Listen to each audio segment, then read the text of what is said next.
Hi friends, today we are going to see demo on Snowflake table sampling Bernoulli method. If you have not seen my recent blog on same, I would suggest you to please have a look.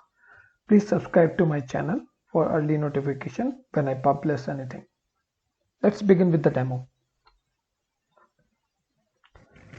So in this demo, today I'm going to create a database table Bernoulli sample demo, in which I'm going to showcase you the difference between the normal table query performance versus a sampling of the table and then running the same query on top of the sample table. And I'm going to showcase you using the Bernoulli method. So let's create the new database, fresh a new database using the role sysadmin. So for this demo, I have pre-created the order table and the line table, which is having 3.8 GB of size and 15 GB of size.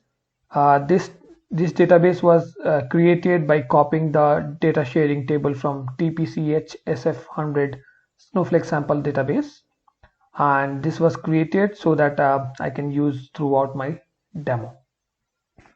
I'm going to put off the result cache so that I'm not whenever I'm going to query, it is not going to use the cache and create a confusion.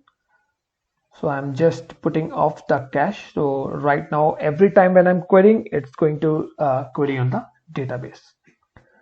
So first of all, I would like to run a small query, which is basically going to aggregate the total price of order based on the order status from order table.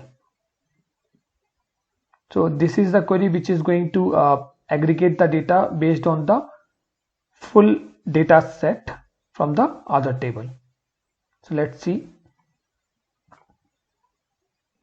So let's see the open history, and you can see that this query has been executed. So you can see that this was the query which I have executed, and you can see also the data of the entire data set. With the entire data set is like F status, O status and P status, and this is the aggregate value of the same.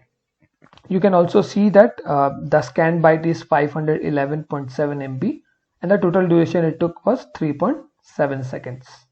And if we go on profile and if we click here, we will see that total partition was 332 and scan partition was 332. All right. Now let's go on the sampling part. So right now I'm going to create a transient table out of the sampling on the same table. So I'm going to use the same order table, but here I am going to use the sampling of the same using the Bernoulli method. So Bernoulli method or the row based method, you can say it's interchangeable. So you can use either Bernoulli or the row, both are the same. So here I'm going to use the probability of 3 on the seed of 80, and I'm going to create the transient table, and we will see that it will sample the data and it will create a very small data set.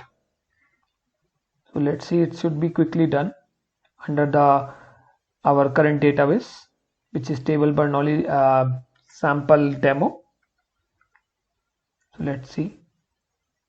So it says like it got created, and if we refresh here under the public schema, we will see that the table got created with 119 MB, 119.3 MB, and the total size of the rows is far less than the actual row. So if we go here, we can see that the full table size was 3.8 GB and we created a sample of 193.3 MB.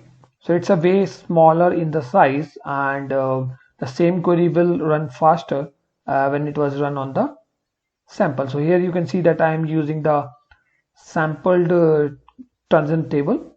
Let's see how much time it's going to take. So you can see that previous query which was run took 3.71 millisecond, and the same query when I run on the sample table, you can see that it took 797 milliseconds. So if I go here and click here, sorry.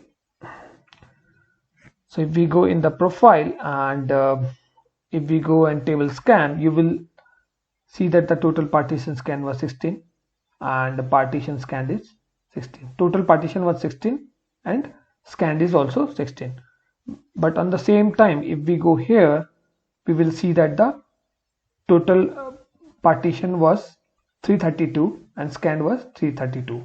So that means that the total partition on the full data set was 332, and that was the reason it was taking time.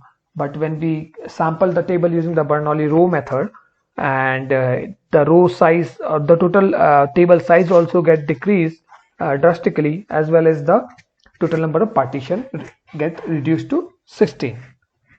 So now you can understand that when you use the row method, your data set get reduced. But one thing to remember, when you use the Bernoulli method or the row method, it start reading row by row, and it's sample based on row by row. But if your base table is huge, this sampling method will take time to create the table. So there is another method we will see on the next video. So let's enable the session so that everything is on normal. And since we have already used all the thing, I don't want this database anymore. So let's clean this up.